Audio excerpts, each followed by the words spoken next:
चलिए आज देखते हैं पैसिव और इम्परेटिव सेंटेंस।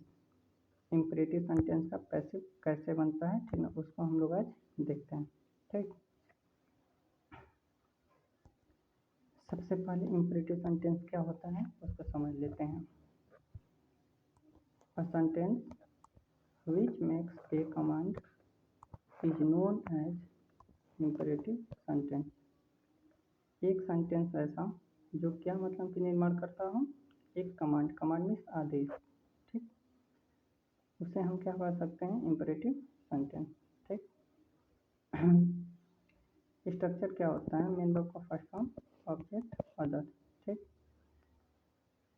ये इम्परेटिव का क्या हो सकता है, स्ट्रक्चर। ठीक, हमेशा वो किससे शुरू होगी, तो मेन वर्ब से।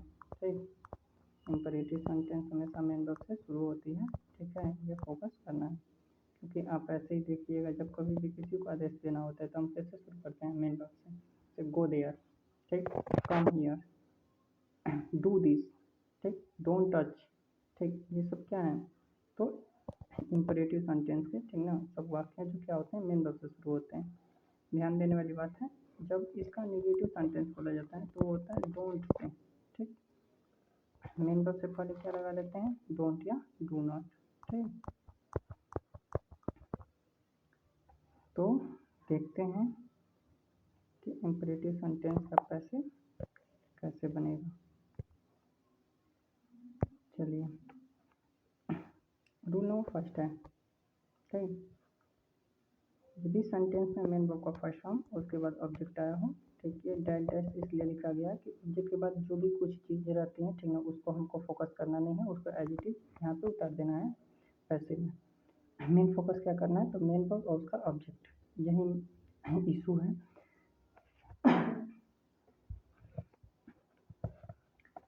पैसिव से एक्टिव बनाने का, एक्टिव से पैसिव बनाने का, इसका इम्परेटिव सेंटेंस का। तो जब मेन वर्ब और मेन के बाद क्या हो, ऑब्जेक्ट हो, तो उसके पैसिव में क्या करते हैं, हम अपने मन से लेट लेते हैं। ठीक, एज इट इज लेट, उसके बाद ऑब्जेक्ट, ऑब्जेक्ट में एज इट इज रखा जाएगा, इसमें सब्जेक्ट का ऑब्जेक्ट, ऑब्जेक्ट का सब्जेक्ट नहीं बनेगा। मेन वर्ब के बाद जो ऑब्जेक्ट एक्टिव का रहेगा उसी को इसमें क्या करेंगे, पुटअप कर देंगे। ठीक, उसके बाद बी यूज करना है, इसलिए कि यह इन्फिनेटिव होता है सेंटेंस का वर्ब, इम्परेटिव सेंटेंस का, तो उसके लिए बी का यूज कर लेते हैं। उसके बाद मेन वर्ब थर्ड फॉर्म। ठीक, और इधर डैश का मतलब है कि यदि यहाँ पे कुछ होगा तो उसको एज इट इज यहाँ लिख देंगे और कोई चेंजेस नहीं करना है। तो आपको ये स्ट्रक्चर समझ में आया होगा। उसी के बेस पे ये क्या है, 3 एग्जाम्पल है। ठीक, और 3 का यहाँ पे पैसिव है। ठीक, आइए कोशिश करते हैं पैसिव बनाने का। ठीक,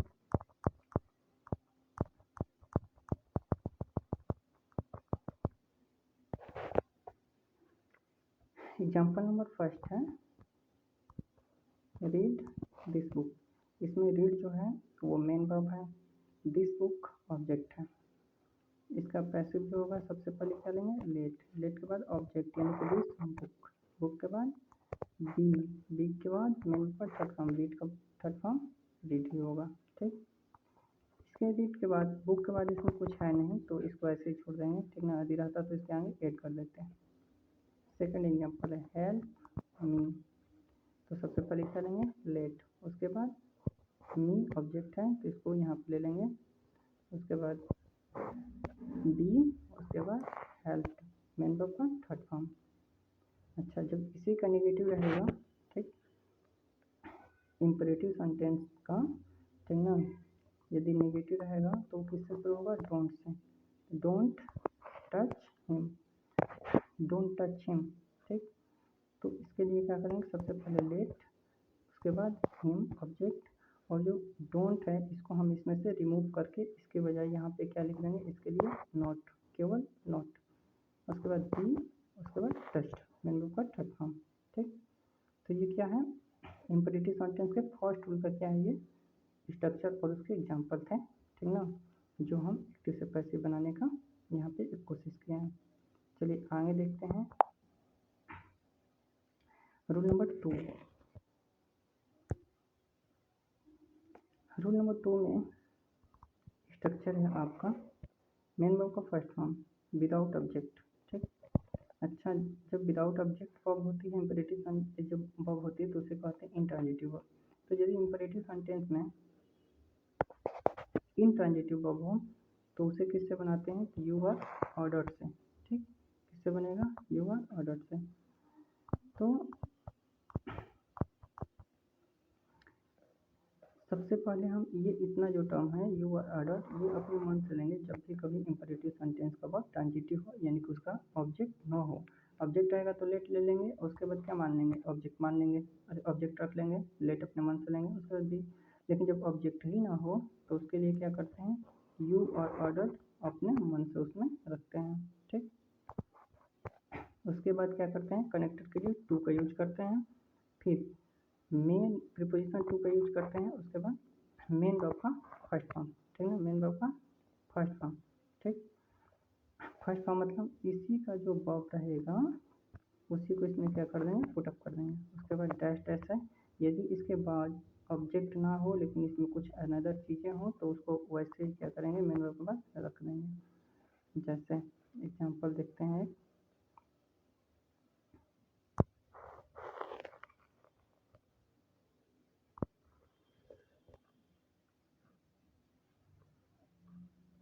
यहाँ पे देखिएगा रन फास्ट, ठीक। रन फास्ट है तो यहाँ पे फास्ट जो है ये एडवर्ब है, ऑब्जेक्ट है नहीं, ठीक। ऑब्जेक्ट मतलब वो होम वाट सॉरी होम और वाट का आंसर होना चाहिए तो ही क्या होता है, वो ऑब्जेक्ट होता है। तो ये बोला है रन फास्ट, फास्ट क्या है, एडवर्ब है, ऑब्जेक्ट नहीं है, ठीक। तो इसका रन का क्या ऑब्जेक्ट नहीं है तो इसलिए हम क्या मान लेंगे, यू आर ऑर्डर्ड, ठीक, यू आर ऑर्डर्ड। उसके बाद कंजक्शन टू, उसके बाद रन मेन वर्ब का फर्स्ट फॉर्म था, इसको ऐसे उतार दिए, फास्ट एडवर्ब था, एडवर्ब को भी वैसे एज इट इज लिख दिए। दूसरा देखते हैं, कम आओ इन द क्लास सुन, ये एक प्लेस है, एडवर्ब ऑफ प्लेस है, इन द क्लास सुन, ठीक। तो ये भी ऑब्जेक्ट नहीं है इसका, ठीक है, कम का ऑब्जेक्ट नहीं है इसमें। तो हम क्या करेंगे कि यू आर ऑर्डर मान लेंगे, ठीक है। उसके बाद टू, उसके बाद कम मेन वर्ब को first form, in the class सुन जो है ऐसे एज इट इज लिख लेंगे। फिर डोंट स्माइल, देखिए यहाँ पे तो कुछ एडवर्ब था, ठीक, लेकिन यहाँ पे स्माइल के बाद कुछ है ही नहीं, ठीक ना। तो ये तो और सिंपल है क्योंकि मतलब इसका ऑब्जेक्ट नहीं है और अदर चीज़ें भी नहीं है कुछ। हाँ, एक चीज़ कि डोंट इसमें यूज कर दिया गया है, ठीक। तो डोंट के लिए आपको क्या करना पड़ेगा, तो यहाँ पे टू के पहले नॉट का यूज कर देना है, ठीक। जैसे don't smile, you are ordered, क्योंकि स्माइल का ऑब्जेक्ट कोई है नहीं तो उसके लिए क्या लिखना पड़ेगा, यू आर ऑर्डर्ड। उसके बाद not to, conjunction of negative के लिए क्या लिखेंगे, नॉट टू। डोंट नहीं जाएगा तो केवल टू, ठीक ना, और डोंट आ जाएगा तो नॉट टू। उसके बाद मेन वर्ब का फर्स्ट फॉर्म यानी कि स्माइल, ठीक। तो ये रहा सेकेंड रूल का स्ट्रक्चर ऑफ एग्जाम्पल, ठीक है, जिसको हमने समझने की कोशिश की, ठीक। अब रूल नंबर 3 की तरफ बढ़ते हैं, ठीक, रूल नंबर 3 की तरफ बढ़ते हैं, ठीक है। चलिए, ऐसे इंपरेटिव सेंटेंस जिसमें क्या हो, प्लीज या काइंडली हो। अब यहाँ पे देखिएगा प्लीज या काइंडली जो है, ठीक ना, इंपरेटिव सेंटेंस के आगे भी आ सकता है पीछे भी आ सकता है, कभी कभी इसका ऐसा होता है, हालांकि मैक्सिमम कंडीशन में इसे बिफोर ही करता है इंपरेटिव सेंटेंस। अब इंपरेटिव सेंटेंस क्या है, तो मेन वर्ब को फर्स्ट फॉर्म, उसके बाद ऑब्जेक्ट या अदर कुछ भी हो, ठीक। तो जब प्लीज या काइंडली लग जाता है किसी भी इंपरेटिव सेंटेंस में तो उसके मेन वर्ब का ट्रांजिटिव होना या इनट्रांजिटिव से कोई इशू नहीं रहता, उसका स्ट्रक्चर सब सेम ही हो जाता है। मीन्स कहने का मतलब है कि मेन वर्ब का यदि ऑब्जेक्ट हो तो भी और नहीं हो तो भी आपका स्ट्रक्चर क्या रहेगा, सेम रहेगा, यू आर रिक्वेस्टेड ही लगेगा, किसके लिए, तो प्लीज या काइंडली के लिए। एक बात और ध्यान देना है, प्लीज या काइंडली जो है पैसिव वॉइस में कभी नहीं लिखी जाती, ठीक, इसको लिखते ही नहीं है, इसी के बजाय हम क्या कर देते हैं, रिक्वेस्टेड का यूज कर देते हैं, ठीक। इसके साथ साथ कंजक्शन जो होता है टू का यूज करते हैं या नॉट टू का।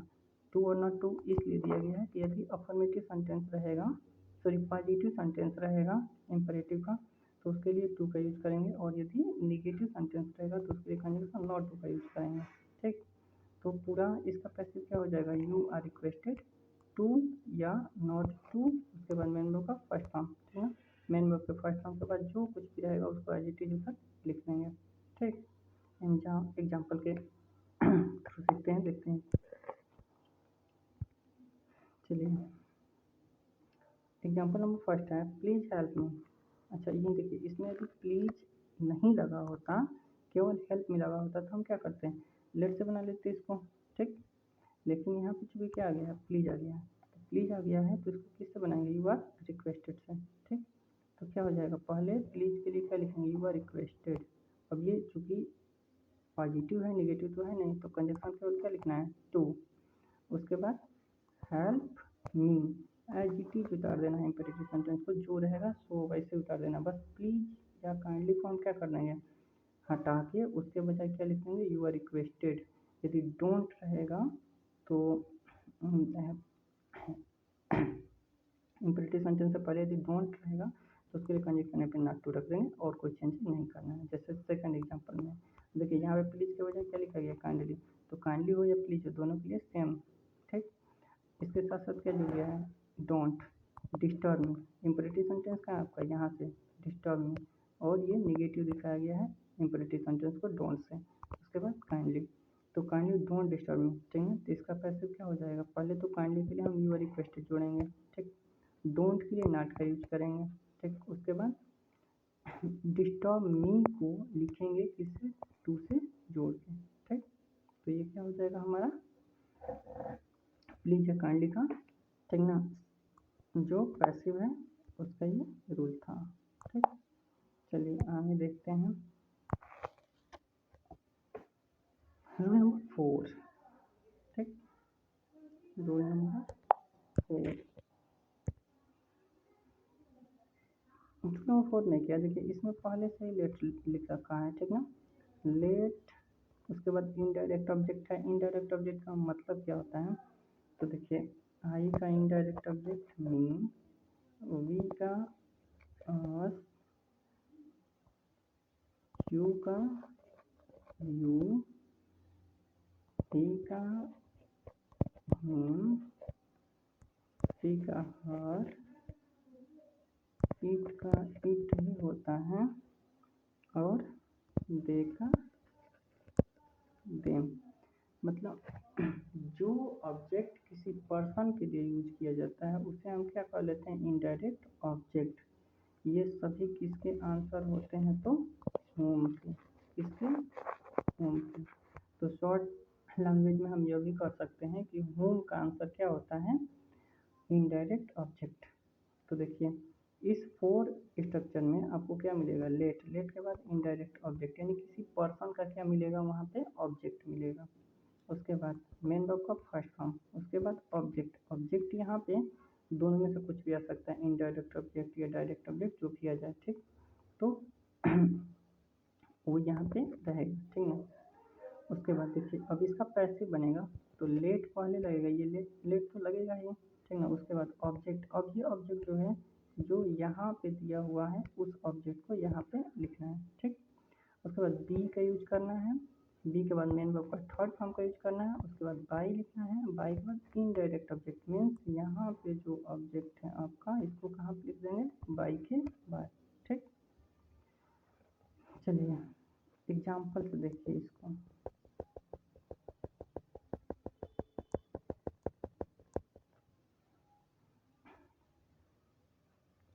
Let him read book.